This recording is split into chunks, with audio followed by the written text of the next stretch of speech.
know much about the soft life, but I do know a thing or two about making money.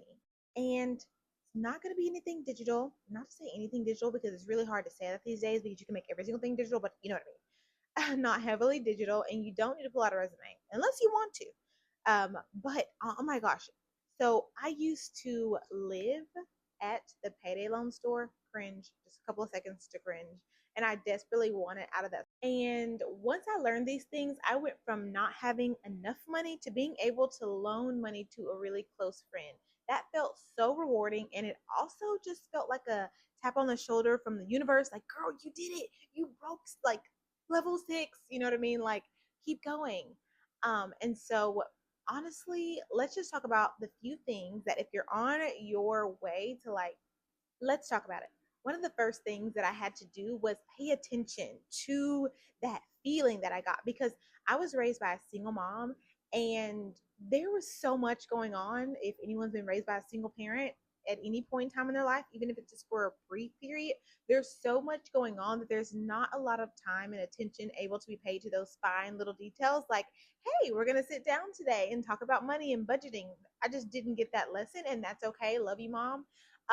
But let's talk about things that you can observe in yourself that are going to help you. And so one of those things for me is though I didn't know how to get out of that cycle of like literally going to the payday loan store, and let me tell you, it was honestly just me. So I honestly had no idea why I didn't have any money left when it was time for me to get paid again. So it's like I would get my paycheck, I would pay my bills. I paid my bills, like where I was going to live, my rent, my car note, my car insurance. Honestly, there was a time where if I just wanted to buy something, I didn't even pay my car insurance, whatever. But, anyways, I made such a huge transformation since then. But here's the thing, and there was really no one there at that time. It was like when I had my first real job out of college, and I just had the money. I had the money, and I just saw whatever displays, and I just got what I wanted. Responsibilities be dang, unless you were my car or where I was going to sleep at night. And so what I paid attention to, because like I said, I didn't have the person sitting me down and saying, hey, you got your money. Let's allocate a portion towards these things and let's do this for the things you love and you want. And then let's save this amount. Okay. I didn't really have that focused, but what I paid attention to was that feeling because even though I didn't know, I knew that whenever I spent all my money, I didn't have any more, and I was waiting to get paid, and I needed to go to the payday loan store to get more money to get me until payday. The feeling that I hated the most was whenever I would have to pay that payday loan money back. Like, dang, plus the interest, I could have been keeping my paycheck. Okay. So, anyways, pay attention to that feeling that you're like, oh, I want to like stop this. I want to do better with my money because that was honestly the first sign to help me on my road to making more money. And since then, I've been able to finish college, honestly, make super smart financial decisions when it came to college because I had those, I guess, early lessons of like, oh, if you spend all your money, you have to wait. And so when it came to selecting college, how I was going to pay for it, I was very money conscious. When it came to saving money, same thing. And I was honestly able to pay off $41,000 of debt of mine in a matter of days. So I totally transformed. And I honestly want to share this as if I'm talking to like my little sister or my best friend or whatever. But first step is paying attention to that nagging feeling. Like I said, I didn't have much direction in that time when it was like in regards to money. But I did have that feeling. In fact, I had a friend, I guess they were my friend. They were a friend of my brother's and they worked there and they were like, oh my gosh, I'm going to see your sister like clockwork or whatever. And I was like, see, I knew that feeling I was having was not right. And now they're validating, like poking fun at me.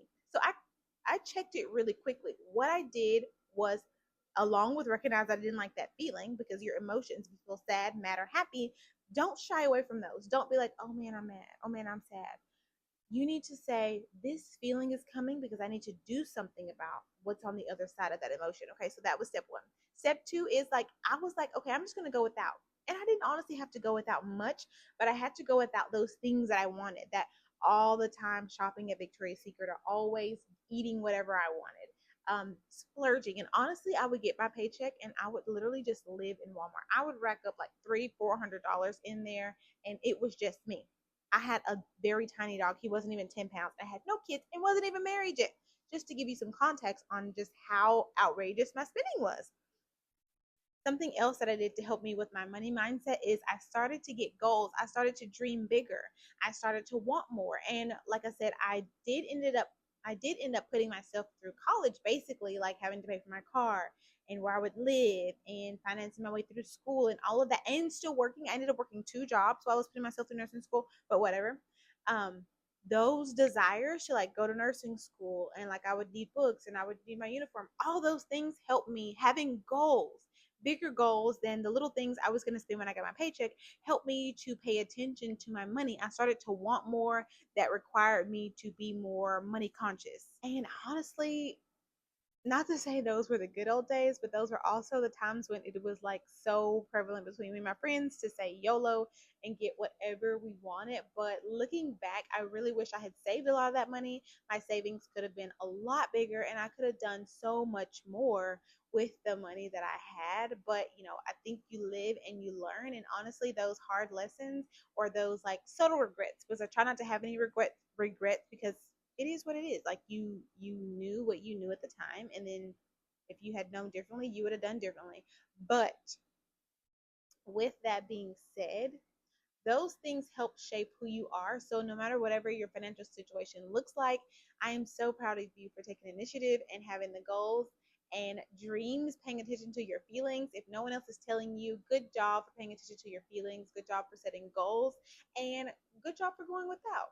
I consumed so much YouTube University at that time as well. And so I learned some skills early on too that helped me make more money. So although I had a job before I put myself through nursing school, I also knew how to do hair, or like know how to do hair. And so I would do people's hair as well. And that would just kind of help, I guess, buy those other wants that I wanted without me having to spend my paycheck. And then YouTube helped me like amplify my skills. So this is a quick video, and I'm going to be doing more videos talking about money. I'm a stay-at-home mom now. I homeschool my kids, and thank God I got those lessons, I'm going to say, in large, out of the way, because I'm super and extremely passionate about raising my kids, helping them be educated, helping them make better decisions than I did, that's for sure, and helping them discover who they are. But I've like honestly learn so much. So I'm in real estate now. I have a couple of businesses on my own, and I honestly want to share some of that information on how I operate those businesses. If you're looking for something that's different, non-traditional, how you can make extra money, even if you still work a full-time job, because a lot of these things I did, or at least two of them did, while I still worked a full-time job, and they generated a good amount of money for me. So this is kind of like the precursor to that.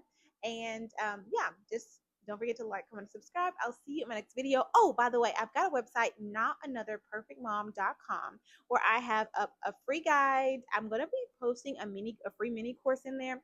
And I'm also doing some complimentary um, consultations, like via phone or Zoom, because I have this whole process of what actually helped me go from like that girl with the payday loan was like way before I went through nursing school, and then post nursing school, like having kids and getting financially free helped me to be where I'm a stay-at-home mom now.